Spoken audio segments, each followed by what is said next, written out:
All right, guys, we are out here in a wood shop. Actually, Not it's wood not shop. Kyle's. Strong Dad's is out here today, and we are checking out. This is Paul Gangloff's business, and we're going to interview Paul in a second here, but we're going to just have a little bit of fun first off and look at some of his equipment. He's got some saws here.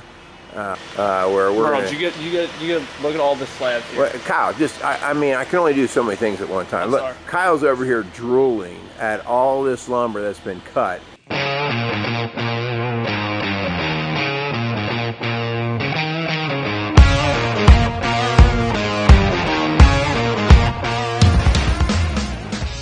Strong Dads wants to thank Quality Automart and Service for being a proud sponsor of the Strong Dads podcast. Started in 1985 and going strong for all these years. Recently, Quality Automart has transitioned from owners of Mark and Nancy Repke to longtime employee Fred and Lorraine Venus. For all your automotive needs and golf cart needs, check out Quality Automart, located across from Indian Lakes on Highway 46 outside of Batesville, Indiana.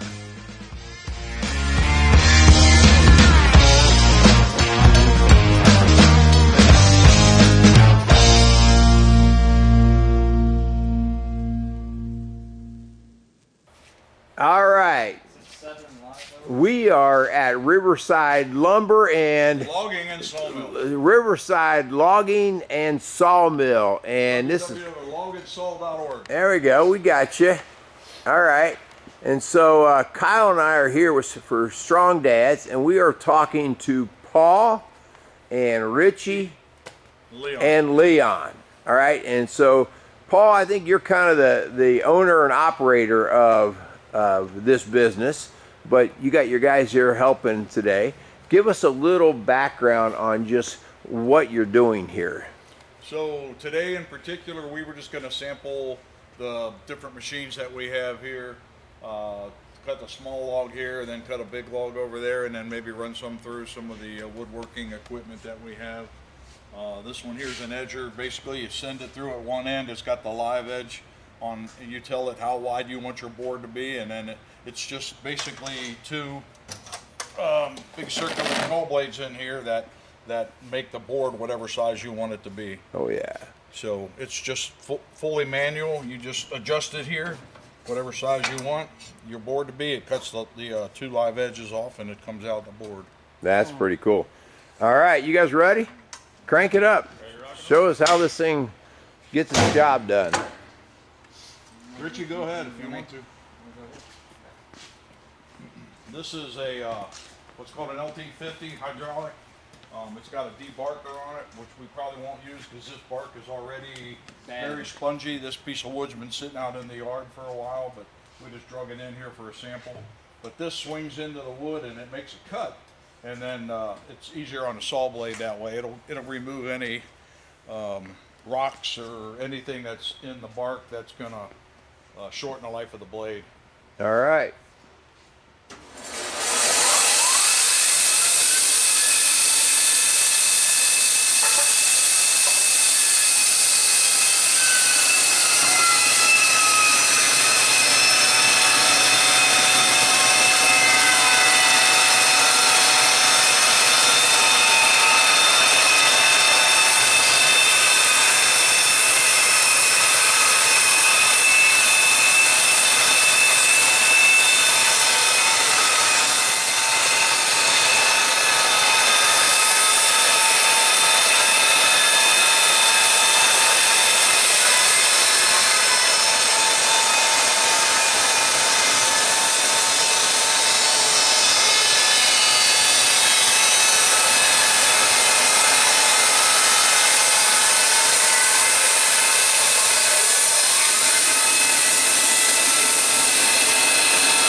that log. That's why you saw a little bit of a hiccup coming through there. That's part of the risk of cutting wood. You just never know whether you're going to hit a nail or an old piece of fence that's out there.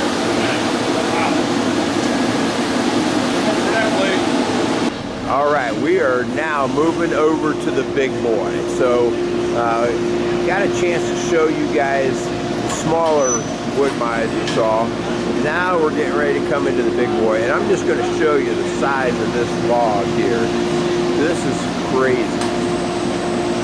Hey Kyle, do me a favor, go stand next to that log so people can see how thick that log is. What do you think? 4.5 feet thick? She's big. Yeah, she's big. That is one big log. They said they brought that in with their skid steer, 10,000 pounds, and it just about broke the skid steer trying to get that chunk of lumber in. So we're going to go ahead and make a cut on that right now. Right now they're kind of calibrating and see what kind of thickness they want to run on this. So we'll see what this thing looks like here once they get it rolling.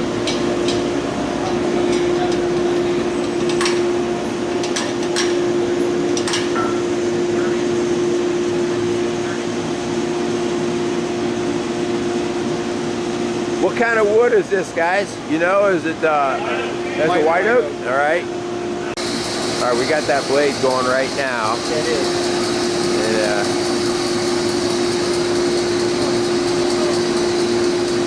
this thing's a lot quieter. Yeah.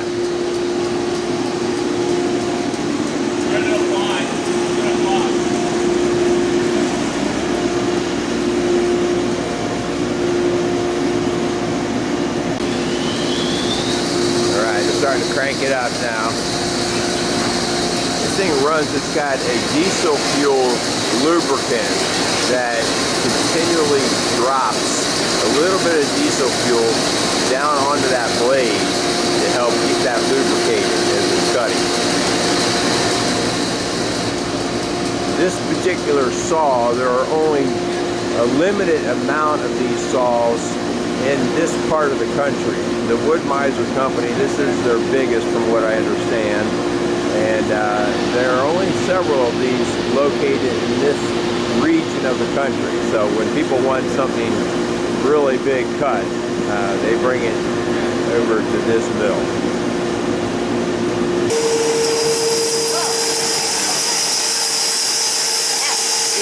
Right off the bat. Right out of the gate.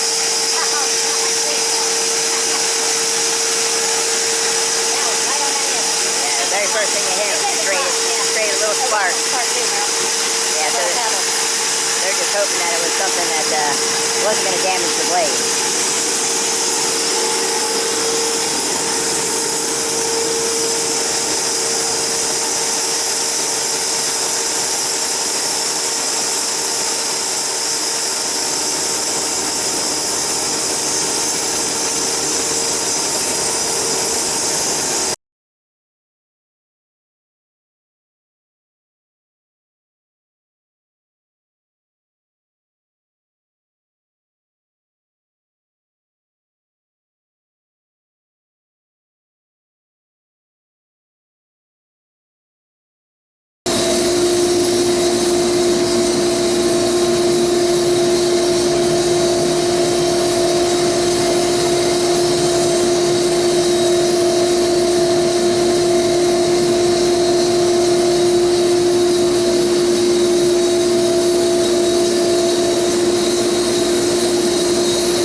got this big slab cut, and we're now going to use the skid steer to. The slab's so heavy that it'd be pretty heavy for a couple guys to pick that up. So these guys are just going to slide it off, put it right on top of those forks.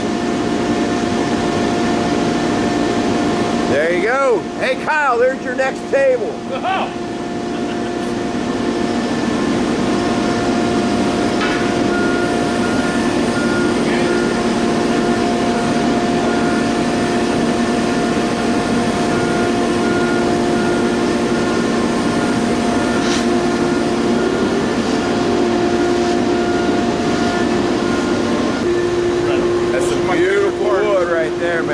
Fresh cut. Check out the knots in the middle of that thing. Wow. You see some of them like spraying water on it? Oh, you say you can never see it rain off? Yeah. That's pretty cool, man. Just never know. Look at that. That's so cool. You gotta check out these old branches used to hang in those knots. The very next one I cut. Wow. It's going to be different. That's beautiful right there. Wow, look at that. The other side might look a little bit different. Wow. Woo! Yeah. It's so cool, man. This part's the most exciting part. Yeah, this Put is some cool. water on it so you can really see that. Yeah. It's a constant state of reveal. Yeah.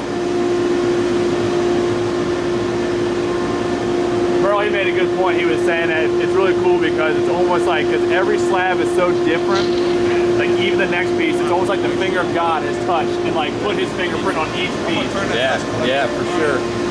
Look at that. That bad boy's about as level as it's gonna be. So nice level cut came out of there.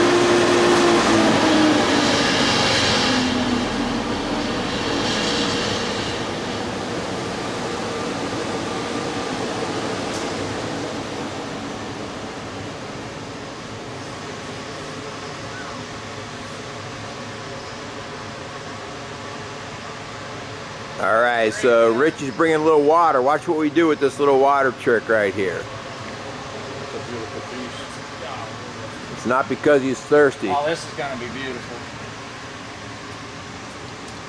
So this gives us an idea of if we were to put like a polyurethane or something on a piece of wood, what kind of grain is actually going to get exposed. So you can see what that's doing. It just lifts the grain right out of there. Oh, that's beautiful. That just made the value of that log go up about $200, didn't it? That doesn't look like wide open. That's too dark. Now, you guys can't be changing the species of the wood mid-grain here. Come on, guys. Well, that's what the owner told us. Species But of oak trees. I don't think that's white oak. What? Yeah, this actually, a guy dropped this off from his farm. He said This it was looks like white oak. maple. That's pretty. I'm going to go with maple. I'm going to go with maple too.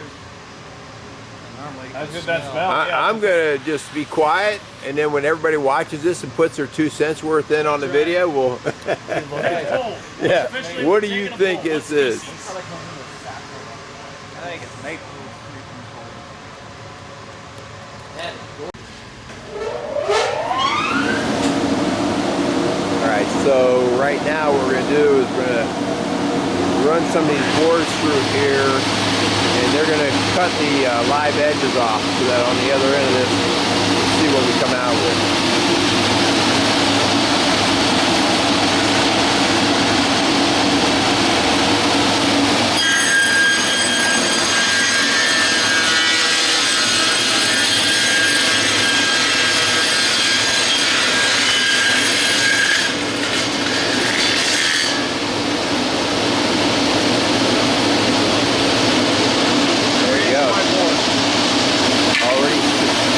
Both sides off, ready to go. And so the width of that is adjustable, right? Right, You can yeah. lift that up and adjust that.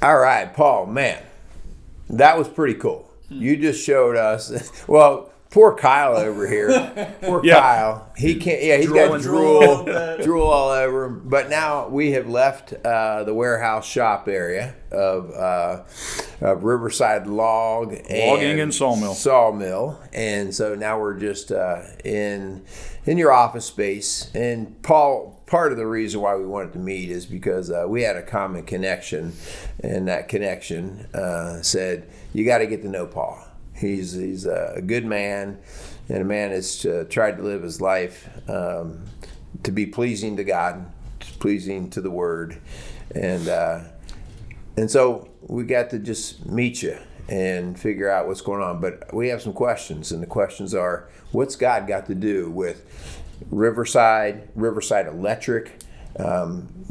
We're sitting in a lot of what the world might say, a lot of success. But what's God got to do with that? So about 43 years ago, my dad was involved in an industrial explosion, and I was supposed to be with him. The guy that they hired to replace me, I was a fourth-year apprentice. The guy they got to replace me to work on the job with my dad, because I was home with a broken leg from a motorcycle accident. That guy died, and my dad was burned 65% of his body, and never returned to work after that incident. I was running the company at 23 years old, did not know the Lord. I was a typical 23-year-old lost in the sauce. Back then, the old expression, I'm not proud of it, but drug, sex, and rock and roll. I was solidly in that that era. And I was 23. I was getting married the following week. I had a broken leg, but I was alive. And my dad was laid up in the hospital for 6 months, never returned to work. Wow. Quickly found out I was in over my head. And it took a couple years. My wife came to the Lord first, and it took a couple years to convince me. But it was the greatest thing I ever did, was come to the Lord, submit to Him. Immediately submitted my life to Him, submitted the company to Him, our family and children and everything. So really the Lord is the CEO of the company. We're just here, just operating as led of the Lord, and just trying to seek Him in everything we do. Yeah. What in your description, what does it mean to submit to the Lord, to submit the company, to submit yourself? What does that mean?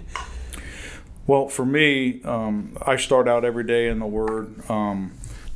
I besides other reading in the Word, I'm not real big on other people's materials. It's great. I love it. But to me, it's kind of their revelation versus mine. Right. I want my own revelation. I want to hear from God. I want to talk to the Lord. And so I start every day, 7 chapters Old Testament, 2 chapters New, and then anything else I feel led to read. And that'll get you through the Bible in less than 6 months. So to me, submitting to the Lord means really just obeying what I read, obeying what I hear, obeying what I feel led to do by the Spirit of God. Yeah. So what I call submitting to the Lord. Yeah. When you did that, so here you are, you're running this company, and you're still really in your 20s when you're going through this transition. What started to change in terms of how you functioned day to day in the company, and even in your relationships? What started to change that maybe even people noticed, right? When you do submit your life, you ought to be seen as a little bit different. Yeah, for Paul's sure. gotten weird. What's happened to Paul? Absolutely. Yeah, 100%.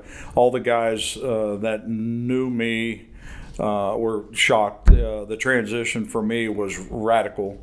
It was radical. I was instantly delivered from all those vices, and I had no more desire to go back to them. So it was a radical transformation that was quite noticeable. Did something just hit you to do that, or it was radical in your mind? Like, I mean, I know the event happened with your dad and all that, but you still continued to be kind of the wild man. And was it just an awakening of your mind, or did something happen where you went, it's time for me to surrender? Yeah, no, great question. So I'll try to condense it as best I can. My wife had always told me, see, I thought I was just like a good guy, right? I hadn't killed anybody. I wasn't a choir boy, but I hadn't killed anybody. I was something in between. I was a good guy. And I figured God's not going to send good guys to hell. So I felt safe in my little zone there, being in the good guy zone. I did have an incident where, again, trying to just condense this, but long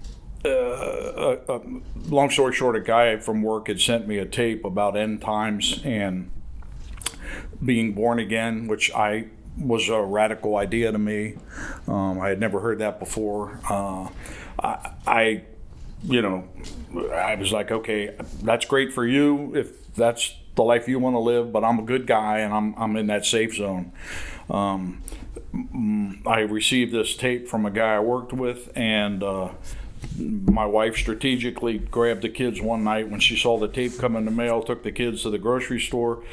I was sitting at the kitchen table. She put the tape down in front of me and said, "Hey, you ought to listen to this. It's from Don, who you worked with." And I'm like, "Oh man, Don was a freak, man. That dude sit in the corner at lunch and would read his Bible, and he wouldn't look one at of those girls. holy rollers."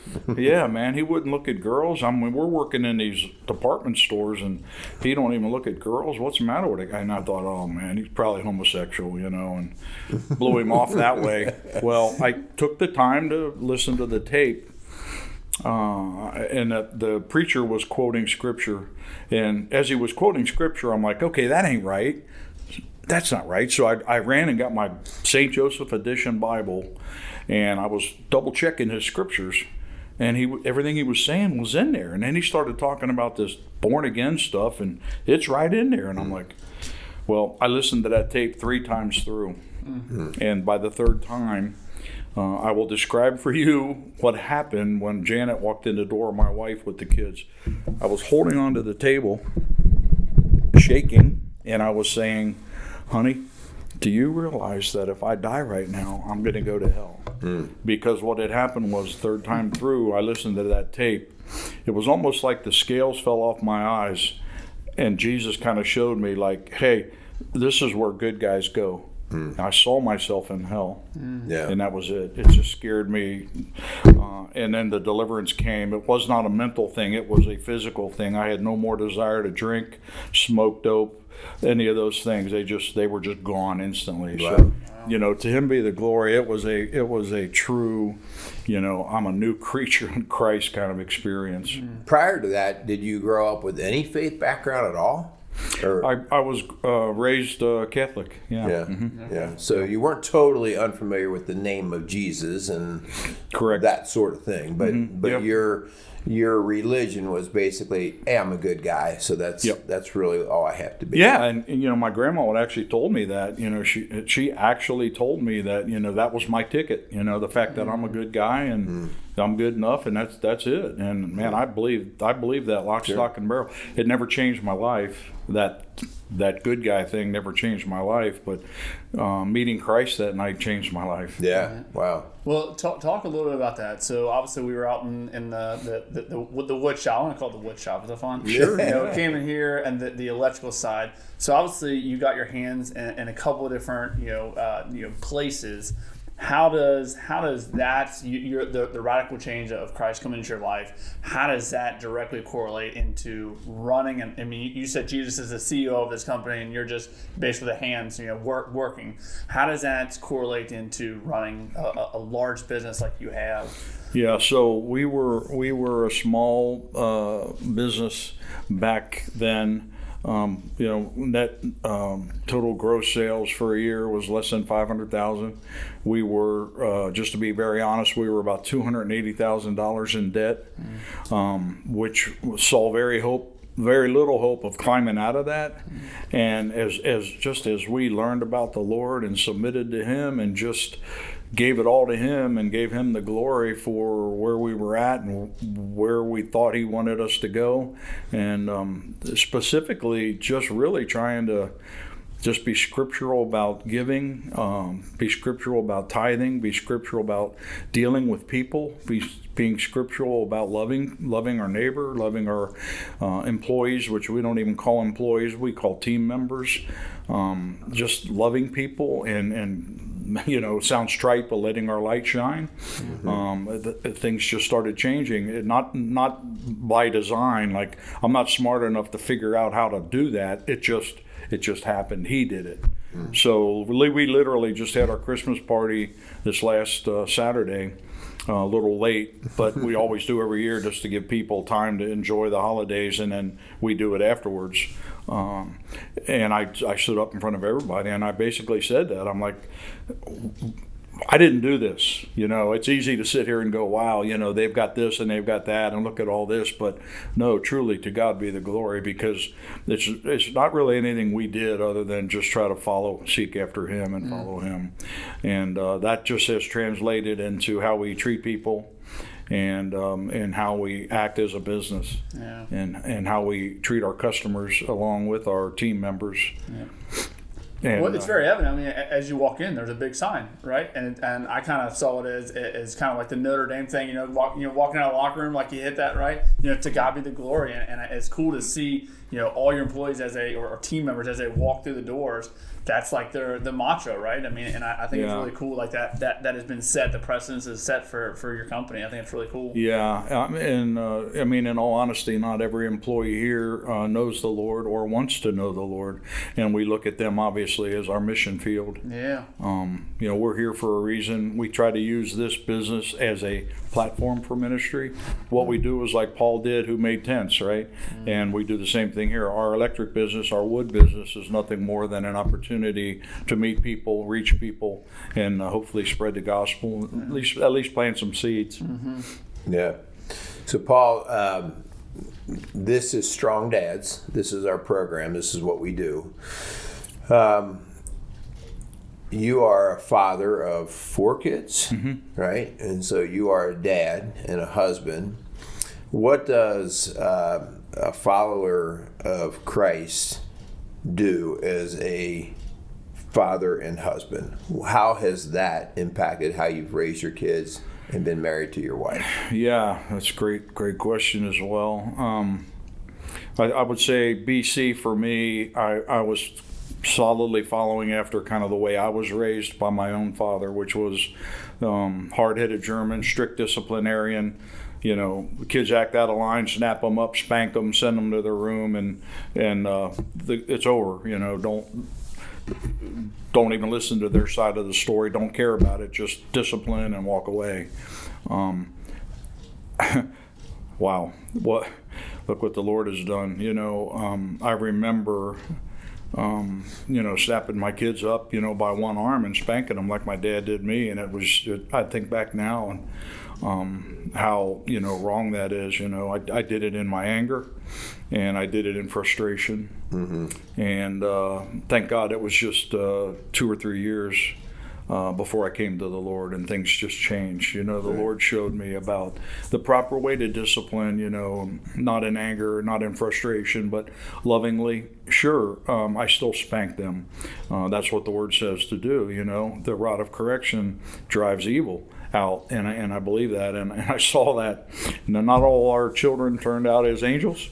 That's one in particular was a project, but we continue to love him and try to follow the Lord and how we handled our relationship with him. So it radically changed how I. Before I didn't really maybe listen to my wife and her input on discipline. It was my way or the highway. Right. And now I learned to, maybe she sees things a little different. We would collaborate on the right, proper discipline. I know I'm hitting a lot on discipline here, but we would collaborate on what we felt we needed to do as a team. Yeah. Versus just me snapping them up and disciplining them, and then moving forward like that. So it radically changed how I disciplined, and as far as raising them, always put the Word first, put the Word on them all the time, encourage them to be in the Word. There's a movie, I can't remember what the name of it is, but the kids still say it. We still say it to each other. In the movie, the man is saying to his kid, read the Word, read the Word. Well, the kid was trying to read his, see Dick run, Yeah. see Jane run. And the dad was instructing him, because the little boy wouldn't read because the dad was a slow learner. I can't remember the name of the movie. But anyway, we adopted that in our family, and we would always say to each other, read the Word, meaning the word, Right. the Word, not see Dick and Jane run. And we still say that once in a while. I'll text them and I'll read the Word. Yeah, go to the Word. Yeah, they're 40 years old now, 40, 37, and 35, and we still share that with them. And always put them to bed with prayer. Always, Joshua was funny because he loved to hit, and he was always slapping and always had his hands all over you. And I'd pray with Joshua, and then I'd bend down to kiss him, and he would headbutt me. And I'm like, Joshua, that hurt, But that was just Joshua. Yeah, he ended up, playing football, and he's a big boy too. It was obvious that he was gonna, do something physical because he was always messing like that. But he always got a kick out of headbutting me when I'd bend down to kiss him goodnight. Yeah, Paul, would you mind us having a little time talking about your son, David? Sure. Would you be all right with that? Yeah. And I share that because I knew David. I was a teacher in the school that he went to. And I knew that he was off the rails back, how many years ago, right? 20-some years ago. And I didn't know you. I didn't know you guys at all. But I knew David, and I knew he was off the rails. And I knew all the guys he hung around. And I liked every one of those guys. There was a core there was something in their core that you just liked them, but they were just rambunctious. And if they could get into something, they would get into it. And I watched David get himself into trouble with the law and different things. And but I'd like to share, or have you share, kind of the rest of the story. And the reason, because I think sometimes people from the outside think that because you follow Christ, that your life is going to be easy. You're going to have the material goods. You're going to have all of the blessings. And it's tragedy happens, right? And so would you share that story a little bit about Sure, David? yeah. So something had happened with David right around 6th or 7th grade. I think he got beat up or something, and he was a little guy, a little skinny guy. And it's just kind of like you could just tell that he had a chip on his shoulder, and he wasn't going to let anybody beat him up again. And he was going to be the tough guy, and he was going to be the guy that if you dared him to do something, he was going to do it. And he kind of started heading down that road. The group he was with, they all kind of had that same mindset, just like you said, good way to describe it. They were kind of rowdy and rambunctious, got into trouble. David, I first of all, let me just say, I found a lot of comfort in a fellowship group of men. It was actually a business group, and all the members had an opportunity to share business problems or whatever they wanted to share. And we were growing at the time. Exponential growth. And there's David, just getting all squirrely. But when I shared in that group, it was always about family. It was always, guys, help me be a better dad, help me be a better father. There was times I'd go to my mom and dad and talk to them, help me through this situation. I'm desperate.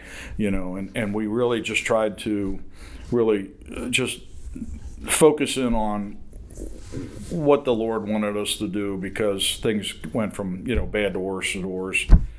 David ended up spending time for, robbery, and ended up spending a couple years in jail, which was an extremely hard time for us because, as you can imagine, that's just, something unheard of. visited him as much as we could, and just continued to try to love him and accept him. I was reading the story of the prodigal son, and it gave me such great hope in that the son came back, Right. and he had to go as low as he did before he came back. And there's a line in there that I missed. I've read it 100 times, but there's a line in there that I had missed. The boy got so low that it says nobody gave him anything. In other words, he was done. He had burnt every bridge. Right. He had completely exhausted every avenue where he could, draw from, and everybody had cut him off, and that changed him. And David got to that point. David got to the point where he was eating the stuff pigs would have ate, and that's what it took. And I let him go there. I did not try to go pull him up out of the pig slop. I let him go there because he needed to bottom out. Yeah. And once he bottomed out, then the Lord was able to start rebuilding him, and he gave his life to the Lord. He had been in and out of several drug rehabilitation programs, and I've been through that cycle with other people, even team members here, who have went through that cycle. And every time they go through that, you're just hope and pray this is the one where it sticks. Yeah. I hope it sticks this time. But I would encourage any father to just hang in there and just keep praying. Silently pray, share as led. I would just meet David, and I promised I wouldn't share the Lord or preach to him, but I would at least try to get together with him. And maybe David liked to eat, so with me it was I'd meet him at a restaurant and we'd sit down maybe for half an hour and then just eat and talk and share. Yeah. And I just kept it on that level. I just kept trying to love him, and he ended up coming to the Lord. Maybe for the 5th time. Again, you're like, oh, I hope this is the one. And to hear his wife talk that week, the days he was still alive, he came to the Lord on a Sunday, but he came 100% to the Lord. Like he was at the bottom, and he came. And his wife says it was the greatest 3 or 4 days of their entire relationship. They had been married for years because David was truly born again. Yeah. He really was changed. He was a new creation. And he ended up dying Thursday of that week. He was standing in front of the altar at church on Sunday, and the following Sunday he was laying at that same altar in a casket. He died of bacterial pneumonia. Wow. Jeez, oh Pete. Not related to the drugs or anything. No, he was clean. His autopsy, he was clean. He had a trace of marijuana in his system, but other than that, he was clean. And he had been on and through some hard stuff, bad stuff. Yeah. So I want to go back to the prodigal son, and we've mentioned this on other shows, but the idea, the difference maker in the prodigal son is not that the dad went and chased and tried to save. Yeah. You got to let him go, right? And you didn't try to save David. That has to be something that we have to allow our kids to do. We have that free will, and it has to be of their heart. Yeah. And so, but the idea that once he started to turn back towards you, you had the open arms. You said, no, come on, let's go. Yeah. So I just wanted to mention that because I think sometimes, especially early on when you see your young teenager starting to really act out, you might bail them out of jail, you might do this, you might do that, you're thinking you're helping them, and really you're probably just kicking the issue farther down the road. So I think every incident just needs prayer. Sometimes it's the right thing to do to bail them out, and give them another chance. Yeah. Sometimes the Lord may lead you to, no, man, this is it. Leave them. Yeah. And what's interesting in that story, another thing I gleaned from that is, where was the wife in that whole story? She's not mentioned and I think on purpose. I think.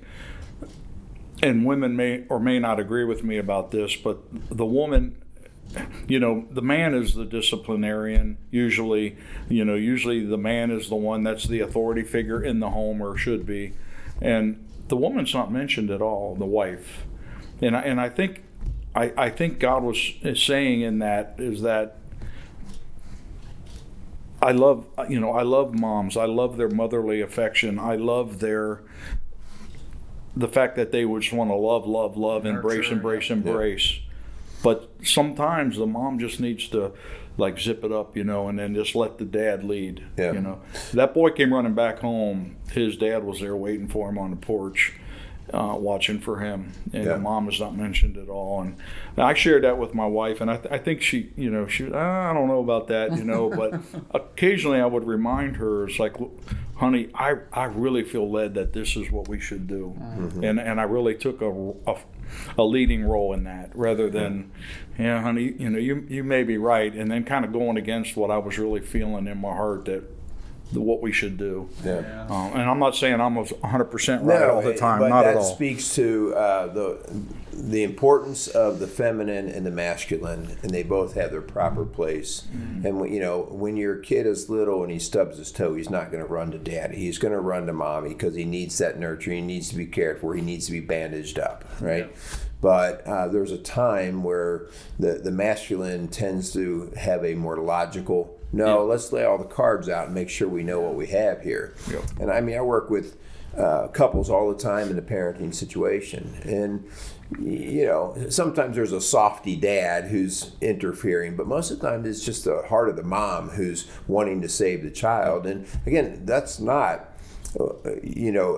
to condemn that. We need the heart of the mom. Yeah. But that's why, as you said before, you and your wife would come together and collaborate and say, what's the best way for us to go through this? And that's I can't imagine the difficulty of a single parent, right? Because you're either going to be too much into your logical masculine self or too much into your feminine nurturing self. Yep. Either way, too much of one side could be potentially dangerous. Yep, no doubt. Well, Paul, I really, first off, want to thank you so much for sharing your story. Merle and I have done a show on when's the last time you talked to someone in tragedy, right? That is a tragedy, and one of the things I picked up on is it's hard for people to bring that up, right? And it's hard for someone to, the awkwardness of, do I bring it up? Or are they not ready to talk about it? And one of the things I picked up on is say your son's name, right? Talk about him.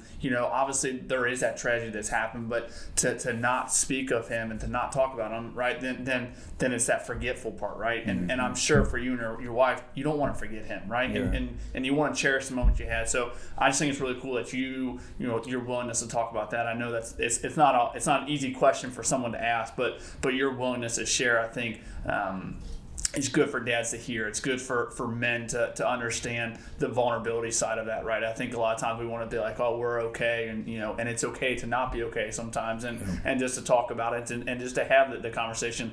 I love kitchen table conversations. Like as a fireman, this is what we do, and we have a hard conversation, just sitting around talking and doing life together, right? And that's what the whole idea of this is, just strong dads doing real life, and real life doesn't always look pretty, and there's messy stuff that comes along with it, but just your willingness to share it, right? And I think it's really cool that your willingness to share. So I thanks so much for doing that for myself and for Merle, but also all the guys who are tuning in and watching. Yeah, absolutely. Yeah, I quickly learned that not only was I in over my head as far as the business, but also with parenting and being a dad. And, I reached out to other godly men. The group I was involved with was a bunch of guys roughly about my age, some older, and I just reached out to them and poured my heart out to them. And gosh, the guys were amazing. They were so gracious in that, no, this is a business group. We need to talk about business. They knew I was hurting. They knew that I needed help. Yeah. We needed help. And they were so gracious to lend help. I mean, some of them went and visited him in jail. Some of the guys would write him letters, and it was so encouraging to us and to David as well to, like you say, sit around and, just talk about it and collaborate. And I'm really glad to be able to share and hopefully use, the story of David to help other people, for sure. Paul, as we go to wrap it up, there's a host of guys listening, and a lot of our guys are middle-aged to younger guys. They're kind of where you were when you came in to Riverside Electric and becoming a dad. What kind of words of advice or inspiration would you have for these guys? That's a good one. I would say put the Lord first always. Seek Him. He has all the answers. We think we know in our little brains, but we don't know the full mind of Christ. We don't know the full counsel of God on things. So I would say always seek the Lord first. Well, that's the most important thing. Just seek Him. My wife came to the Lord by just believing that one scripture: seek first His kingdom, and everything else is added. And she stood on that scripture. That's all she knew, and she stood on that scripture. And I came to the Lord, and other people in our family, other team members here, put the Lord first. Seek Him, seek His counsel always. And allow Him to always lead and guide is really the most important thing that I could share with anybody. Yeah. Always put God first. Yeah. Well, we want to thank you. We want to thank you for the fun shop time. Yeah. Kyle, you will be leaving today, all right? I think Kyle's already tried to apply for a job here. You didn't even have any openings, and he's trying to create one. We just want to thank you for your time. We want to thank you for your testimony. Yeah. We want to thank you for just being the man that you are, and not a perfect man, right? That's not what we are about. Did right? you miss that part about maybe? Yeah. The idea that we stumble around, but we gotta pick ourselves up and know who we're seeking, right? So we want to thank you for sharing that story. You're welcome. All right. Yeah, sure. Thank you guys for the opportunity. Yeah. So we want to thank our sponsors. We want to thank Quality Automart and Casey's Outdoor Solution for just helping us continuing to promote the work that we're doing and going out and actually seeing real men doing real things. And so we just want to thank you for all of that. So, all right. We're going to wrap it up. Paul, thanks so much. Thank you. Go out there and meet some strong dads. Casey's is a premier garden center and gift shop located in Lawrenceburg, Indiana. Casey's offers a wide selection of plants, landscaping materials, home and garden decor, and gifts for every occasion. Casey's is committed to providing exceptional service, a unique shopping experience, and value to every customer. Stop in and see what makes Casey's so unique. Located at 21481 State Line Road, Lawrenceburg, Indiana, or call 812-537-3800. Let Casey's help you add beauty to your home.